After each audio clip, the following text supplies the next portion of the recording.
Hello everyone, my self Nitin Mittal. और guys आज हम जो बात करेंगे स्ट्रेटेजी का नाम है IPO strategy after listing. Guys हमने सभी लोगों के साथ मैक्सिमम रिटेल में ये प्रॉब्लम देखी है कि हमने आईपीओ में सब्सक्राइब किया था लेकिन हमें अलॉटमेंट नहीं मिला और वो निराश हो जाते हैं कि हमने लिस्टिंग गेन छोड़ दिया या हम आईपीओ में पैसा कमाने से रह गए। तो गाइज ये जो स्ट्रेटेजी है ये आपको आफ्टर लिस्टिंग भी बहुत अच्छा गेन दे सकती है, बस आपको थोड़ा ध्यान से समझने की जरूरत है और इस वीडियो को एंड तक देखिएगा। हो सकता है ये वीडियो थोड़ा लंबी बन जाए क्योंकि पिछले 5-6 महीने में जितनी भी कंपनीज के आईपीओ आए हैं हम लगभग सभी कंपनीज के आईपीओ का एक एक चार्ट ध्यान से देखेंगे और मैं आपको बताने की कोशिश करूंगा कि आपको आईपीओ में लिस्ट होने के बाद उसके बाद कब एंट्री लेनी है, कहाँ एंट्री लेनी है और कितना आप लिस्टिंग गेन अपना रख सकते हैं और कैसे आपको उसमें काम करना है। तो चलिए हम स्टार्ट करते हैं। सबसे पहला हम जो शेयर देखेंगे वो है Uday Shiv Kumar infra limited. Guys ये वाली जो कंपनी है इसका आईपीओ 3 अप्रैल को लिस्ट हुआ था और ये इशू प्राइस था इसका 35। तो आप देख सकते हैं कि ये इशू प्राइस से बल्कि नीचे ही लिस्ट हुआ था और उसके बाद कंटिन्यू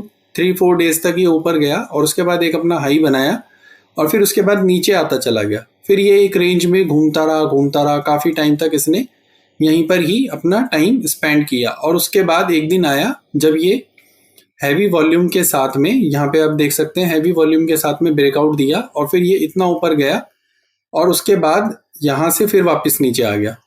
तो इस चार्ट में हम जो चीजें देखेंगे, जो चीजें मैं आपको बता रहा हूँ वो बहुत जरूरी है, उनको आप ध्यान से देखिएगा। इस चार्ट में क्या खास बात है कि इसने अपना 3-4 दिन में एक हाई बनाया और हाई बनाने के बाद ये एक रेंज में घूमता रहा और जो भी इसका हाई था जब भी वो हाई क्रॉस होगा चाहे वो कितने दिन बाद भी हो हम उसके बाद उस शेयर में एंट्री लेंगे। यही हमारी स्ट्रेटेजी रहेगी कि शुरू के 8-10 दिन में, 15 दिन में, 4 दिन में जो भी शेयर अपना हाई बनाएगा आईपीओ लिस्ट होने के बाद उस हाई का हम ब्रेक होने का वेट करेंगे और जब भी वो हाई ब्रेक होगा उसके बाद हम एक प्रॉपर एसएल के साथ में एंट्री लेंगे। अब ये जो शेयर है इसमें हमें एंट्री कहाँ लेनी थी? हमें एंट्री यहाँ पर बंद हुआ ये 6 सितंबर को, तो उसके बाद हमें नेक्स्ट डे लेनी थी लेकिन नेक्स्ट डे ये गैप अप ओपन हुआ और गैप अप भी कितना ओपन हुआ, यहाँ पे देखिए ये गैप अप हुआ है लगभग 5%। तो हम ऐसे शेयर में जहां पर कि हमारा रिस्क रिवॉर्ड रेशियो अच्छा ना हो उसमें हम एंट्री नहीं लेंगे क्योंकि हमें जो हाई ब्रेक हो रहा है वो यहाँ पर हो रहा है तो इसके आसपास ही क्लोजिंग होनी चाहिए, उसके बाद ही हम एंट्री लेंगे। इतना ऊपर जाके हम अगर एंट्री लेते हैं तो इट मीन्स हमने अपना जो रिस्क रिवॉर्ड रेशियो है वो खराब कर दिया। यहाँ पे ये ऑलरेडी 16% ऊपर मूव कर चुका, तो 16% ऊपर जाके हमें एंट्री नहीं लेनी। इसमें हम एंट्री कब लेंगे? जब ये शेयर वापस नीचे आया फिर से और इसने जो पहले वाला हाई था उसको यहाँ पर रीटेस्ट किया। रीटेस्ट करने के बाद फिर से यहाँ पर एक वॉल्यूम आया है 6 अक्टूबर को, जिस दिन मैं आज वीडियो बना रहा हूँ। तो अब हमें पता है कि हमारा जो स्टॉप लॉस है वो 34 रुपीज या 33 रुपीज का आसपास का रहने वाला है। तो जो भी हमारा एसएल है हम यहाँ पर अब एंट्री ले सकते हैं, यहाँ पर हम अपना एसएल लगाएंगे और उसके बाद हम एंट्री ले सकते हैं। और गाइज ये स्विंग या पोजिशनल ट्रेड रहेंगे। अब ये आपको डिसाइड करना है कि आप कितना इसमें मैक्सिमम प्रॉफिट लेना चाहते हैं। मान लीजिए अब यहाँ पर हमें एंट्री यहाँ मिलती है तो हम नहीं लेंगे, 5% ऊपर जाके अगर ये गैप अप होता है तो हम एंट्री नहीं लेंगे, हमें इसके आसपास ही एंट्री लेनी है। प्राइस एक्शन को देखते हुए इसके आसपास हम एंट्री लेते हैं तो हमारा जो ये हाई है, लास्ट हाई, ये 17% का है। तो हमारा पहला जो टारगेट रहेगा वो जो लास्ट हाई है शेयर का वो हमारा पहला टारगेट रहेगा। उसके बाद फिर हम इसमें ट्रेलिंग एसएल करते जाएंगे, ट्रेल करेंगे अपने प्रॉफिट को या फिर हम प्रॉफिट लेके निकल भी सकते हैं या हमारा एसएल हिट होगा। दूसरा शेयर ले लेते हैं। दूसरा शेयर है आपका ग्लोबल सरफेसेस। ये शेयर की जो लिस्टिंग हुई थी वो 23 मार्च 2023 को हुई थी। इशू प्राइस इसका 140 था और ये शेयर 166 रुपये 67 रुपये के आसपास लिस्ट हुआ था और 140 पर ये देखिए ये लाइन है, नीचे मैंने लाइन खींची हुई है कि यहाँ पर ये इसका इशू प्राइस था। अब उसके बाद क्या हुआ कि इसने यहाँ पर अपना हाई बनाया पहले ही दिन, उसके बाद ये नीचे आ गया और उसके बाद इसने अपना हाई ब्रेक किया है 5 अप्रैल को। तो हम यहाँ पर हमारा रिस्क रिवॉर्ड रेशियो भी ठीक बन रहा है क्योंकि 177 पर हमारी एंट्री आती है और यहाँ पर हमारा एसएल रहेगा 166 का। तो अगर हम एसएल देखें तो लगभग 5% का एसएल है। अगर हम स्विंग या पोजिशनल के लिए जा रहे हैं तो 5%, 6%, 8% तक का हम एसएल ले सकते हैं, उसमें कोई हमें दिक्कत नहीं है। इतना एसएल तो हमें लेना ही पड़ेगा अब इस शेयर में लेकिन वही दिक्कत आ गई कि ये अब गैप अप हुआ यहाँ पर, तो हम 186 पर एकदम भाग के एंट्री नहीं लेंगे। हम कोशिश करेंगे कि इस प्राइस के आसपास जब वो नीचे आया उसी दिन, तो हम 180 के आसपास एंट्री लेंगे, जिससे कि हमारा रिस्क रिवॉर्ड रेशियो अच्छा बने। और उसके बाद ये शेयर चला चला और फिर हमारे को अप्रॉक्सीमेटली 13% का रिटर्न तो 3 दिन में दे गया। उसके बाद ये जाहिर सी बात है कि प्रॉफिट बुकिंग भी आएगी। शेयर ऐसा तो है नहीं कि ऐसे सीधा सीधा करके ऊपर चलता चला जाएगा। तो ये आया, नीचे आया। और अब इसमें आपको एक और चीज़ क्या नोटिस करनी है कि यहाँ पर ये शेयर जो था वो वॉल्यूम के साथ ऊपर गया, लेकिन जब नीचे आ रहा था तो वॉल्यूम इसमें बिल्कुल डाउन था। यहाँ देखिए, ये वॉल्यूम बिल्कुल डाउन है। तो उसके बाद ये दोबारा चलने के चांसेस हैं। तो हमारा जो एसएल रहेगा वो हमारा एसएल यहीं पर ही रहेगा, क्योंकि हमारा जो प्रॉफिट था, अगर किसी ने प्रॉफिट बुकिंग नहीं की है तो हमारा एसएल जो हमारा ये वाली जो कैंडल थी इसके नीचे का 164 का ही रहेगा। फिर उसके बाद ये दोबारा चला है, और अगर हमने एंट्री यहाँ ली थी और हमने पेशेंस रखा तो हमें ये देखिए 27% का रिटर्न दे गया अप्रॉक्सीमेटली 29 डेज में। मतलब एक महीने में 27% बहुत होता है। ये ही हमारी आईपीओ स्ट्रेटेजी है। और जब भी हमें इसको ट्रेल करना होगा, तो जैसे ये कैंडल है, इस कैंडल का जब भी लो कटेगा, जब हमें इतना रिटर्न मिल रहा है, तो इस कैंडल का जब भी लो कटेगा तो उसके बाद हम यहाँ से एग्जिट कर जाएंगे। उसके बाद हम ज़्यादा वेट नहीं करेंगे, क्योंकि ज़्यादा लालच भी अच्छी बात नहीं है, ग्रीडीनेस भी ज़्यादा नहीं होनी चाहिए। अब हम देखेंगे यथार्थ हॉस्पिटल। गाइज, ये वाला जो शेयर था इसका इशू प्राइस था 300 रुपये और इसकी लिस्टिंग थी 7 अगस्त को। अब इसने पहले 2 दिन में अपना एक हाई बनाया, नीचे आया, नीचे आके फिर इसने अपना हाई ब्रेक किया। यहाँ पर हाई ब्रेक करने के बाद यहाँ हमें एंट्री मिल रही है, क्योंकि हमने इसकी डे क्लोजिंग के बाद यहाँ पर एंट्री लेनी है। ये वाली जो कैंडल है, ये हमारी कैंडल बन गई है 8% की। 8% का मूव दिया इसने, और उसके बाद हम एंट्री यहाँ लेंगे तो हमारा जो रिस्क रिवॉर्ड रेशियो है वो हमारा फिट नहीं बैठता इसमें भी, क्योंकि हम इतना बड़ा एसएल नहीं लेंगे कि हम यहाँ से इसको 9% 10% का एसएल रख के चलें।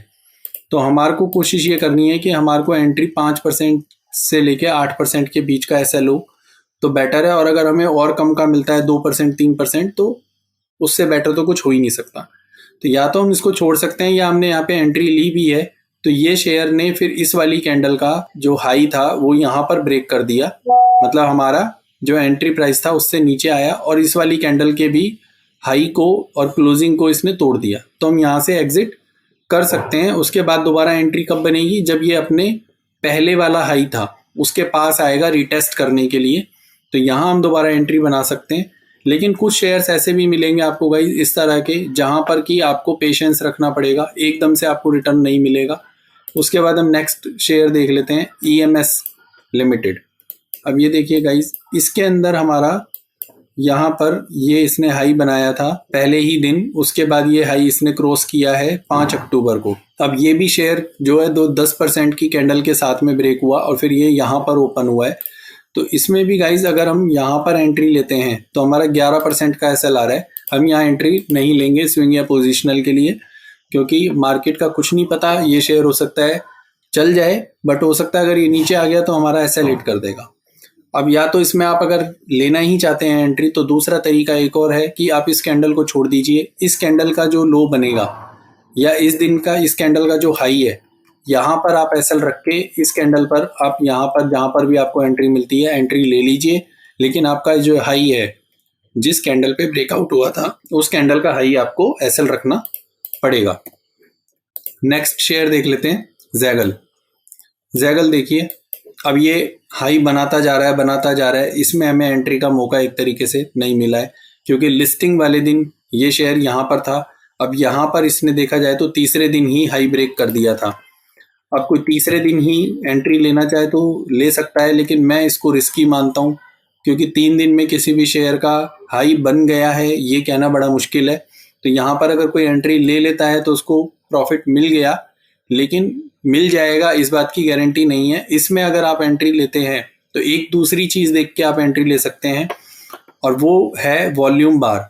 आप कुछ अलग देख रहे होंगे मेरे चार्ट में कि ये जो वॉल्यूम बार हैं ये ग्रीन आ रहे हैं, जबकि जो नॉर्मल आपका इंडिकेटर है वॉल्यूम का ट्रेडिंग व्यू में, उसमें ग्रीन वॉल्यूम बार इस तरीके से नहीं आते, रेड और ग्रीन आते हैं, लेकिन वो नॉर्मल होते हैं, इसका कलर कुछ अलग है। तो ये वाला जो वॉल्यूम इंडिकेटर है ये है ट्रेडर लॉयन का। और अगर आप इस पर पूरा समझना चाहते हैं कि ये इंडिकेटर कैसे काम करता है तो इस पर मैंने एक सेपरेट वीडियो बना रखी है, आप उसको जाकर चेकआउट कर सकते हैं। और ये काफ़ी हेल्पफुल इंडिकेटर है और ये बहुत ही अच्छा इंडिकेटर है। अब जैसे यहाँ पर ग्रीन बार बन रहे हैं तो ग्रीन बार को देखते हुए हम एंट्री ले सकते हैं। इसके बाद हमारा मैप माई इंडिया, ये देखिए गाइस, ये शेयर जो लिस्ट हुआ था वो लिस्ट हुआ था 22 दिसंबर 2021 को। अब इसमें क्या हुआ कि इसने पहले 4-5 दिन में अपना एक हाई बनाया, उसके बाद इसको तोड़ा, थोड़ा ऊपर गया, फिर नीचे आया, फिर बल्कि अपने लिस्टिंग वाले दिन का जो लो था उसको भी तोड़ दिया। उसके बाद अब ये इसका एक हाई बन गया 17 जनवरी 2022 को। उसके बाद ये शेयर 17 जनवरी 2022 से लेकर अब तक ये शेयर देखिए नीचे नीचे नीचे नीचे चलता रहा। और फिर एक दिन आया जब ये दिन था 28 सितंबर 2023, जब इसने अपना हाई ब्रेक किया। और ऐसे शेयर्स में जिसमें कि इतने लंबे समय के बाद ब्रेकआउट आता है, वो शेयर आपको पकड़ लेना है, उसको छोड़ना ही नहीं है। क्योंकि जो इतने टाइम बाद हाई ब्रेक कर रहा है तो उसके अंदर कोई न्यूज़ है या उसके फंडामेंटल्स अच्छे हो गए हैं या कुछ बात है जो वो शेयर अब चलना शुरू हो गया है, वो भी हैवी वॉल्यूम्स के साथ में। तो यहाँ पर ब्रेकआउट हुआ 7% के आसपास की कैंडल के साथ, और फिर अगले दिन ये हल्का सा गिरा विद बिल्कुल माइनर से वॉल्यूम के साथ। और यहाँ पर हमारी एंट्री जो है वो यहाँ पर बनती है। यहाँ पर हम नेक्स्ट डे एंट्री लेंगे इस शेयर में, क्योंकि काफ़ी टाइम बाद इसने अपना ऑल टाइम हाई ब्रेक किया है। तो ये देखिएगा अभी ये चल ही रहा है। इसको अगर किसी ने एंट्री ली होगी यहाँ हाई ब्रेक पर तो उसकी बहुत अच्छा प्रॉफिट उसको आने वाले समय में ये शेयर दे सकता है। अब तक 9-10% का प्रॉफिट यह एंट्री पॉइंट से दे चुका है। अब गाइस इसमें एक चीज़ और है कि अगर कुछ लोगों ने अलर्ट सिस्टम लिया हुआ है जो लाइव मार्केट को ट्रैक करते हैं, वो क्या कर सकते हैं, वो यहाँ पर एक अलर्ट लगा के छोड़ सकते हैं। यहाँ पर इस तरीके से ऐड अलर्ट, माउस का सेकंड बटन क्लिक करके, और यहाँ पे हमने क्रिएट कर दिया। अब ये देखिए गाइज ये अलर्ट लग गया इस पर। अब क्या होगा कि ये शेयर ने जिस दिन ये हाई ब्रेक किया था, जो लाइव मार्केट में ट्रेडिंग करते हैं या बैठते हैं लाइव मार्केट में, उन लोगों को यहीं पता लग जाएगा कि ये शेयर अपना ऑल टाइम हाई ब्रेक कर रहा है। तो उसका क्या फ़ायदा होगा कि वो यहाँ पर ही एंट्री ले सकता है इस कैंडल के लो के साथ में। तो यहाँ पर अगर कोई एंट्री ले लेता है तो उसको और अच्छा प्रॉफिट होगा। तो अब ये आपके ऊपर है कि आप end of the day market track करते हैं या आप लाइव मार्केट ट्रैक करते हैं, और आपके पास ट्रेडिंग व्यू का सब्सक्रिप्शन है या नहीं है। अगर आपने पेड सब्सक्रिप्शन लिया हुआ है तभी आपको ये फैसिलिटी मिलेगी, नहीं तो अदरवाइज अगर आपका बेसिक है तो उसमें सिर्फ एक शेयर में आपको अलर्ट लगाने की फैसिलिटी मिलती है। मेरे पास पेड है तो मैं 100 शेयर्स में ये अलर्ट लगा सकता हूँ। अब आगे चलेंगे गाइस। अब ये देखिए ये शेयर है, इसका इशू प्राइस था 741। अब ये देखिए ये कहाँ लिस्ट हुआ है। इसने लिस्टिंग पर ही इतना अच्छा गेन दिया कॉन्कॉर्ड ने, ये देखिए 20% का। तो अब उसके बाद भी लेकिन ये शेयर चले जा रहा है, तो इसके अंदर हमारा रिस्क रिवॉर्ड रेशो बनेगा ही नहीं। तो इसमें अभी तक हमें ये भी नहीं पता लग रहा चार्ट देख के कि इसने अपना लास्ट हाई कब बनाया, कब इसने ब्रेक किया। अब यहाँ पर इसने ब्रेक किया, अगर हम इसको देख के चलें यहाँ इसने इसको ब्रेक किया, लेकिन अब इसने एक ऊपर जाके डोजी कैंडल बना दी। तो इसमें रिस्क रिवॉर्ड रेशो नहीं बनेगा क्योंकि 20% ऑलरेडी ये ऊपर लिस्ट हो रहा है, लिस्टिंग गेन दे रहा है, और फिर उसके बाद भी इसका प्राइस सेक्शन कुछ मुझे तो समझ नहीं आ रहा कि हम इसमें कहाँ एंट्री लेंगे। इसके बाद आता है ऋषभ इंस्ट्रूमेंट। ये देखिए इसमें प्रॉपर साफ नजर आ रहा है कि यहाँ पे देखिए ये हमारा सबसे बढ़िया एंट्री पॉइंट बनाकर इस शेयर ने दिया है कि यहाँ पर ये हाई ब्रेक हुआ 27 सितंबर को, और उसके बाद यहाँ पर हमें एंट्री मिल गई अगले दिन 477 रुपये पे। उसके बाद हमारा जो एसएल रहेगा वो इस कैंडल का लो, मतलब ये हमारा एसएल है। तो इसके अंदर जो हमारा एसएल है वो देखिए कितना छोटा आया है, सिर्फ 3% का एसएल आया है इसमें। और उसके बाद हमारा ये जो आज का दिन है 6 अक्टूबर, जिस दिन मैं ये वीडियो बना रहा हूँ, आज ये 9% चल गया। तो ऐसा अगर हमारे को रिस्क रिवॉर्ड रेशियो मिलता है तो हमारे लिए बहुत ही बढ़िया है। और उसके बाद हम देखते हैं रत्नावीर प्रेसिशन, इसका इशू प्राइस था 98, लिस्ट हुआ ये 129 पर। गाइज ये देखिए, इसने पहले ही दिन 32% का रिटर्न दिया था। उसके बाद से ये कंटिन्यू नीचे आ रहा है शेयर, कंटिन्यू नीचे आते आते अब इसमें हम एंट्री कहीं भी नहीं लेंगे, या तो ये इशू प्राइस को टच करे 98 को, तब हम इसमें न्यूज़ देखेंगे या इसके फंडामेंटल्स देखेंगे, उसके बाद एंट्री लेंगे। और या फिर अगर ये अपने हाई को ब्रेक करता है, कभी भी ब्रेक करे, उसके बाद हम एंट्री लेंगे। मैंने इसमें अलर्ट लगा के छोड़ा हुआ है कि जिस दिन भी ये हाई को ब्रेक करेगा उस दिन मुझे पता लग जाएगा, और उस दिन मैं इसमें लाइव मार्केट में, क्योंकि मैं लाइव मार्केट में ट्रेडिंग करता हूँ, तो मैं लाइव मार्केट में प्राइस एक्शन को देखूंगा, वॉल्यूम को देखूंगा, उसके बाद इसमें मैं एंट्री ले सकता हूँ। उसके बाद नेक्स्ट शेयर है SBF फाइनेंस लिमिटेड। गाइज ये देखिए, इसने भी पहले दिन हाई बनाया, उसके बाद इसका इशू प्राइस था 57 रुपये, और ये देखिए इसने यहाँ पर पहले दिन 43% पर ओपन हुआ था, उसके बाद ये और ऊपर गया है। तो अगर मैं इसको और ऊपर तक देखूं तो ये देखिए, ये इसने पहले दिन 67%, 67% का रिटर्न बना के दिया है। उसके बाद जिस दिन जो ये लिस्टिंग, जिस दिन ओपन, जहां ओपन हुआ था, जिस प्राइस पर ओपन हुआ था, वहां पर ये आके रुक गया और उसके बाद ऊपर चला। तो इट मीन्स ये शेयर के, जहां तक मैं समझता हूँ, फंडामेंटल्स अच्छे होंगे जब भी इसने लिस्टिंग गेन भी दिया है और उसके बाद ये ऊपर जा रहा है। दूसरा, कुछ कंपनीज रिटेल इन्वेस्टर को कमाने का आजकल मौका देती हैं, अपना जो इशू प्राइस है उसको कम पर रखती हैं, जिससे कि रिटेल इन्वेस्टर को कमाने का मौका मिले, उसको ये ना लगे मैं कहाँ फंस गया। तो ये भी उनमें से एक कंपनी हो सकती है। अब ये ऊपर चलने लगा है दोबारा से, अब कोई यहाँ पर भी एंट्री लेना चाहे तो यहाँ पर भी ले सकता है, क्योंकि हमें हमारा एसएल पता है, 80 रुपीज़ का एसएल है। उसके बाद हम हाई ब्रेक होने का वेट करना चाहें तो हम हाई ब्रेक होने का भी वेट कर सकते हैं। हाई जब भी ब्रेक होगा तो उसके बाद भी हम इसमें एंट्री बना सकते हैं। प्रॉपर रिस्क मैनेजमेंट के साथ में हमें अपना एसएल देखना होगा कि हमारा एसएल कितना बड़ा आ रहा है, कितने रुपए का या कितने परसेंट का हमारा एसएल आ रहा है। अब ये देखिए, ये इशू प्राइस था 99 और ये लिस्ट हुआ था, ओपन प्राइस इसका था 66%। ये देखिए 66% का रिटर्न इसने पहले दिन बनाकर दिया। अगर कोई यहाँ निकल गया तो, अगर कोई यहाँ निकला तो उसका कम बना। उसके बाद से इसका हाई बन गया है ये 26 सितंबर को, जो इसने अपना हाई बनाया था। अब इसमें मैंने अलर्ट लगाया हुआ है ये कि जब भी ये लाइन क्रॉस होगी 189 रुपीज़ के आसपास की, तब मेरे पास अलर्ट आ जाएगा। लेकिन मैं वही अपना रिस्क मैनेजमेंट देखते हुए, रिस्क रिवॉर्ड रेशियो देखते हुए तब इसमें एंट्री लूँगा। ऐसे भाग के एंट्री हमें किसी भी शेयर में नहीं लेनी है कि हाई ब्रेक हुआ और हमने एंट्री ले ली।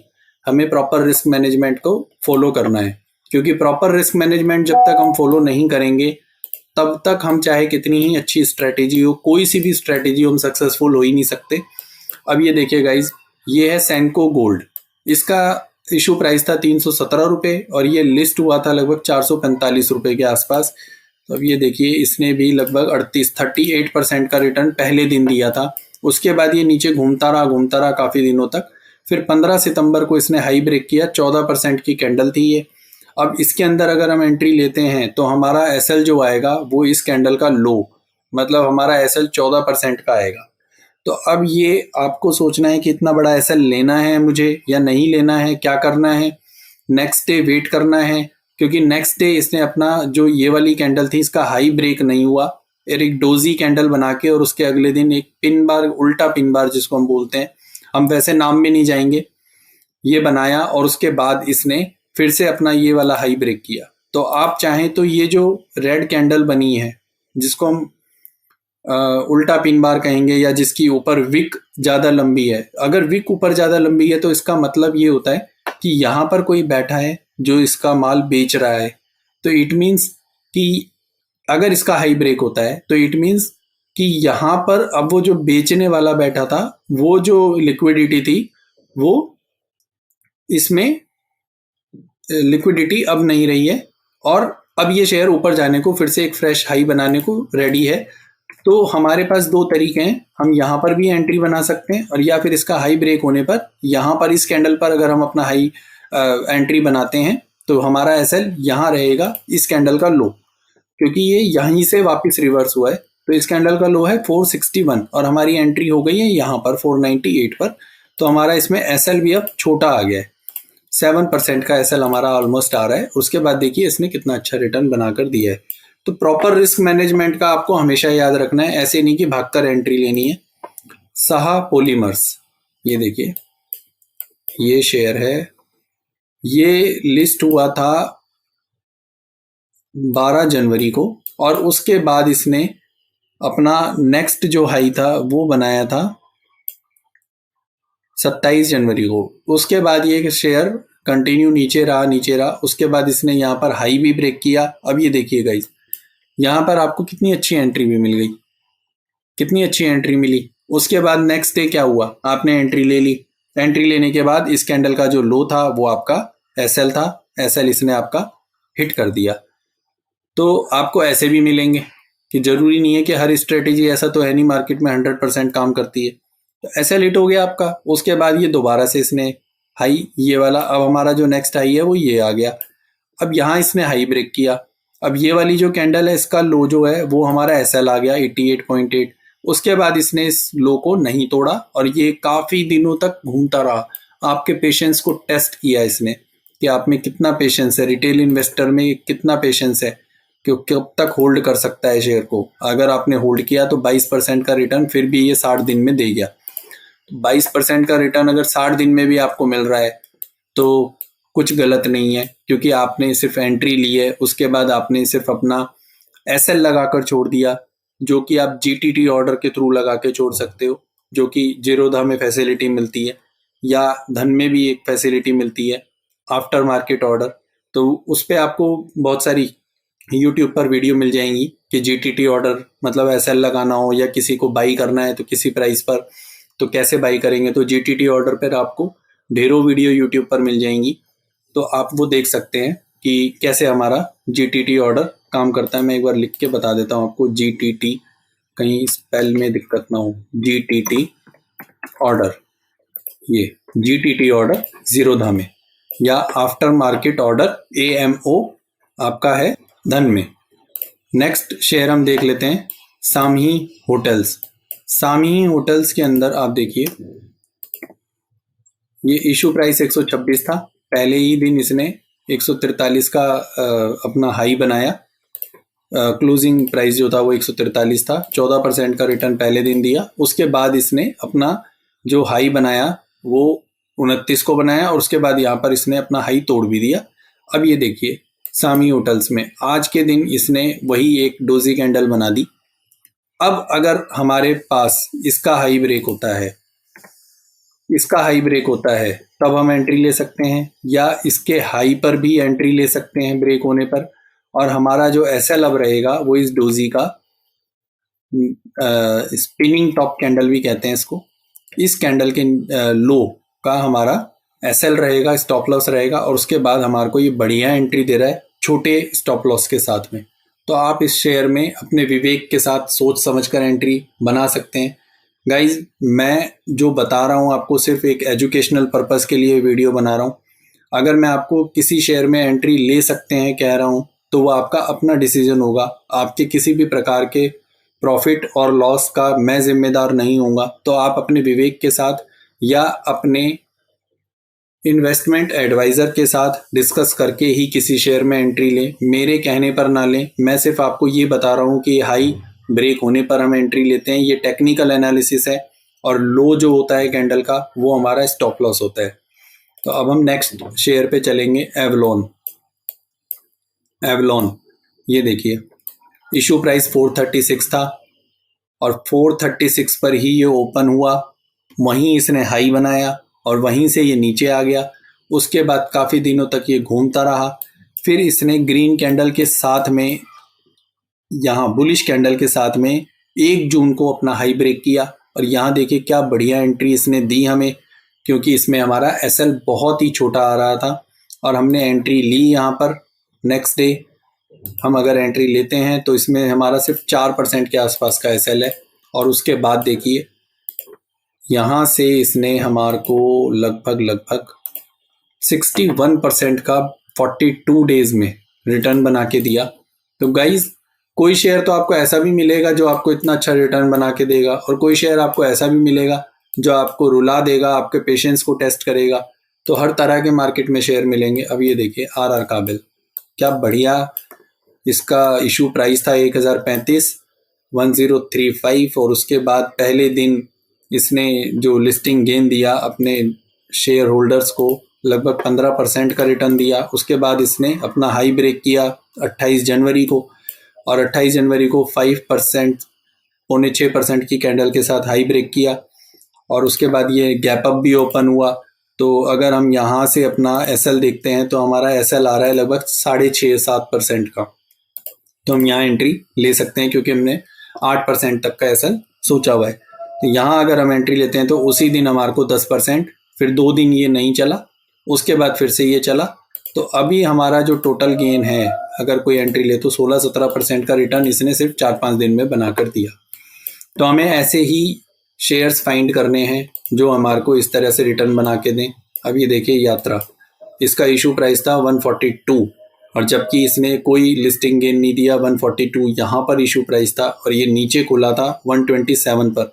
तो इसमें माइनस का रिटर्न रहा, माइनस पहले दिन -4%। फिर उसके बाद नेक्स्ट डे इसने अपना 142 का इशू प्राइस को ब्रेक करके 146.90 का नया हाई बनाया, और अभी ये वहीं बीच में घूम रहा है। तो हम इसमें कुछ नहीं करेंगे, अलर्ट लगा के छोड़ा हुआ है। जिस दिन ये हाई ब्रेक करेगा उस दिन वॉल्यूम देखेंगे, प्राइस एक्शन देखेंगे, उसके बाद डिसाइड करेंगे कि इसमें एंट्री लेनी है या नहीं लेनी है। ये देखिए साई सिल्क्स कला मंदिर 222 का इशू प्राइस था, यहाँ ये ओपन हुआ, यहाँ इसने अपना हाई बना दिया है। यहाँ पर भी हम अलर्ट लगा के छोड़ देते हैं कि जिस दिन ये अपना ये हाई ब्रेक करेगा उस दिन देखेंगे कि इसमें एंट्री लेनी है या नहीं लेनी है। अब मैं कुछ शेयर्स स्किप करके जल्दी जल्दी बताता हूँ आपको। आईकीओ लाइटिंग, ये देखिए गाइज, इसका 285 का इशू प्राइस था। पहले ही दिन इस शेयर ने लगभग 47% का रिटर्न अपने निवेशकों को बना कर दिया। उसके बाद इसने एक अपना हाई बनाया, लगातार नीचे है। अब जब भी ये अपना हाई ब्रेक करेगा या फिर अपने इशू प्राइस के पास आएगा तब हम इस शेयर को देखेंगे, अदरवाइज इसमें हमें कुछ नहीं करना। पड़ा है ये पड़ा रहने दो इसको। पिरामिड टेक्नोप्लास्ट, ये देखिए 166 का इशू प्राइस, हाई बनाया पहले दिन, दूसरे दिन भी नहीं तोड़ पाया, अभी वहीं घूम रहा है, बीच में कहीं भी घूम रहा है। इसको भी हम छोड़ देंगे, जब हमारे पास अलर्ट आएगा तब हम इसको देखेंगे। ये देखिए सिग्नेचर ग्लोबल, ये देखिए गाइज, ये अपने नए नए हाईज बना रहा है। 385 का इशू प्राइस था। तो गाइज हम नेक्स्ट शेयर पर चलेंगे। अब नेक्स्ट है एरोफ्लेक्स। एरोफ्लेक्स का इशू प्राइस था 108 रुपये, और ये लिस्ट देखिए कहाँ हुआ था, 190 के आसपास लिस्ट हुआ था। तो पहले ही दिन जो शेयर 75% का रिटर्न दे रहा हो तो उसका और ऊपर जाना थोड़ा मुश्किल है, इसीलिए नीचे आ रहा है। अब ये जब भी अपना हाई ब्रेक करेगा या इशू प्राइस के पास आएगा तब हम इसको देखेंगे, इसमें हमें कुछ नहीं करना। लेकिन इसमें आपको ट्रेड बहुत अच्छे अच्छे मिलेंगे। अब ये देखिए ये शेयर है टीवीएस सप्लाई चेन, यहाँ इसने अपना हाई ब्रेक किया इस दिन, उसके बाद ऊपर गया, नया हाई बनाया, उसके बाद ये अपना जो हाई था जो इसने पहले दिन बनाया था वहीं पर ही इसने इसको रीटेस्ट किया। रीटेस्ट करने के बाद अब ये वहीं घूम रहा है। तो अगर इसमें कोई प्रॉपर रिस्क मैनेजमेंट के साथ में एंट्री लेना चाहे तो इसमें 5-6% का ऐसा लाएगा, हो सकता है 7% का भी आए, क्योंकि जब ये मंडे को ओपन होगा तो हो सकता है थोड़ा गैप अप ओपन हो। तो इसमें एक हम एंट्री ले सकते हैं, सिर्फ 5-6% का हमारा इसमें स्टॉप लॉस है या लॉस की गुंजाइश है। तो ये आपको एक एंट्री का मौका दे रहा है। इसके बाद है साइंट, ये शेयर देखिए 265 का इशू प्राइस, लिस्ट हुआ था 406 पर, तो इसने भी अच्छा पैसा बना कर दिया पहले दिन ही। उसके बाद से कंटिन्यू तीसरे दिन एक नया हाई बनाया, उसके बाद कंटिन्यू नीचे रहा, फिर अपना हाई ब्रेक किया, उसके बाद से यहाँ पे एंट्री का मौका भी दिया, अच्छा खासा एंट्री का मौका दिया, प्रॉपर रिस्क के साथ इसने एंट्री का मौका दिया। और उसके बाद इसने 34% का रिटर्न 15-16 दिन में बना कर दिया। अब ये फिर से एक जगह घूम रहा है। अब इसमें भी एंट्री जो है हमारी जो है 2 जगह बनती है, या तो इसका हाई ब्रेक हो या ये यहाँ पे रीटेस्ट के लिए आए। जहाँ पर भी आएगा उसके बाद इसमें हमारा दोबारा एंट्री का मौका बनेगा। मैनकाइंड फार्मा, ये देखिए यहाँ पर ये शेयर 1080 पर लिस्ट हुआ था, उसके बाद 1080 इशू प्राइस था, उसके बाद लिस्ट हुआ था 1300 रुपये के आसपास, और नया हाई इसने यहाँ पे क्रॉस किया। मैं आपको वही सब चीज़ें बता रहा हूँ दोबारा से रिपीट करके, जिससे कि आपको समझ में आ जाए कि जो चीज़ मैं बता रहा हूँ वो सही है, क्योंकि आपने अब तक ऐसी कोई वीडियो यूट्यूब पर, जहाँ तक मैं समझता हूँ, नहीं देखी होगी। क्योंकि अब तक जो भी लोग इस स्ट्रैटेजी के बारे में बात करते हैं वो सिर्फ एक बोलकर या पावर पॉइंट के थ्रू समझा देते हैं। रियल चार्ट पर एग्जाम्पल के साथ मुझे नहीं लगता शायद कोई वीडियो यूट्यूब पर होगी, अगर है तो अच्छी बात है। इसके बाद यहाँ से हमारे को इसने इतना अच्छा रिटर्न बना कर दिया, ये देखिए 34% का रिटर्न इसने हमें लगभग 50-60 दिनों में बना के दिया। HMA एग्रो, ये देखिए क्या बढ़िया एंट्री यहाँ पर हमें मिली। उसके बाद से इसने 23% का रिटर्न बना कर दिया। नेक्सस सिलेक्ट, ये देखिए यहाँ हाई ब्रेक हुआ, ब्रेक होने के बाद इस हाई को रिटेस्ट किया, रिटेस्ट करने के बाद भागता चला गया। लेकिन इसका प्राइस एक्शन मुझे थोड़ा सा अच्छा नहीं लग रहा, क्योंकि इसके अंदर मैं आपको एक नई चीज़ बता देता हूँ, शायद आपने नोटिस कर ली होगी जो लोग मार्केट के जानकार हैं। इस शेयर में क्या हो रहा है कि ये ऊपर ओपन हो रहा है, ये जितने भी आप बियरिश कैंडल, रेड कैंडल देख रहे हैं, इनमें क्या हो रहा है, ये अब देखिए यहाँ पे देखिए, ये शेयर यहाँ बंद हुआ था 28 जुलाई को 116 पर। अब क्या हुआ, ओपन ऊपर हुआ 118 पर, उसके बाद नीचे आ गया। जितनी भी रेड कैंडल हैं आप देखिए, यहाँ बंद हुआ 114 पर, फिर ओपन हो रहा है 116.40 पर, मतलब गैप अप ओपन हो रहा है ये देखिए यहाँ पर ये बंद हुआ था, ये देखिए 120 पर, लेकिन ओपन कहाँ हुआ 128 पर, 127.90 पर, उसके बाद नीचे आ गया। तो इस शेयर में आपको रेड कैंडल्स ज़्यादा नज़र आ रही होंगी, जबकि शेयर ऊपर जाता हुआ नज़र आ रहा है। क्यों? क्योंकि गैप अप ओपन हो रहा है, फिर बाद में नीचे आ रहा है, फिर गैप अप ओपन हो रहा है, फिर नीचे आ रहा है। तो ऐसे शेयर्स को आप चाहें तो अवॉइड कर सकते हैं। रेडिएंट कैश मैनेजमेंट, ये देखिए इसने पहले ही दिन अपना हाई बनाया था, उसके बाद नीचे नीचे चलता जा रहा है, और इसने अपना इशू प्राइस भी तोड़ दिया है। इशू प्राइस भी तोड़ के ये यहीं काम कर रहा है, और इसने एक नया लो बनाया है। तो इसके हम फंडामेंटल्स ज़रूर देखेंगे। फंडामेंटल्स आप कहीं भी देख सकते हैं, रेडिएंट कैश मैनेजमेंट के बहुत सारी वेबसाइट्स हैं जहाँ आप फंडामेंटल्स चेक कर सकते हैं, मनी कंट्रोल पर चेक कर सकते हैं। उसके बाद लगे आपको कि हाँ फंडामेंटल्स ठीक हैं, तो आप इसका या तो इशू प्राइस के वापस ऊपर आने पर या हाई ब्रेक होने पर ही एंट्री ले सकते हैं। वैसे तो हाई ब्रेक होने पर ही ऐसे शेयर में एंट्री लें तो ज़्यादा अच्छा है, क्योंकि ये अपना इशू प्राइस पर भी कई बार आके फिर वापस नीचे चला गया, तो ये ठीक नहीं है। उत्कर्ष स्मॉल फाइनेंस बैंक, ये देखिए 25 रुपये का इशू प्राइस था, और 25 रुपये के इशू प्राइस पर भाई साहब ने पहले दिन ही 91% का रिटर्न दिया, और उसके बाद फिर से गैप अप, और फिर अगले दिन फिर से अच्छा रिटर्न, और उसके बाद अब देखिए यहाँ पर इसने हाई भी ब्रेक कर दिया। अब ये देखिए, ये हो सकता है यहाँ रिटेस्ट के लिए आए, या हम चाहें तो यहाँ पर भी एंट्री ले सकते हैं मंडे को, क्योंकि इसमें हमारा एसएल नहीं 11% का एसएल है, इसमें हम रिटेस्ट का वेट ही करना होगा। रिटेस्ट जब करने आएगा तब हमारा एसएल छोटा हो जाएगा, और रिटेस्ट करने आएगा तब हम देखेंगे प्रॉपर रिस्क मैनेजमेंट के साथ, तब भी हमारी एंट्री बनती है या नहीं बनती है। ये देखिए आइडिया फोर्ज कहाँ लिस्ट हुआ था, इशू प्राइस 672, कंटिन्यू फॉल। अब या तो 672 आएगा तब सोचेंगे, या 1343 का हाई ब्रेक करेगा तब सोचेंगे। इस तरीके से ही आपको काम करना है 5 से 6 महीने में, या जो भी नए आईपीओ लिस्ट हो रहे हैं उन पर आपको नज़र रखनी है। जब भी वो अपना ऑल टाइम हाई ब्रेक करेंगे तब आपको एंट्री लेनी है, प्रॉपर रिस्क मैनेजमेंट के साथ में एंट्री लेनी है, मेरे कहने पर एंट्री नहीं लेनी है।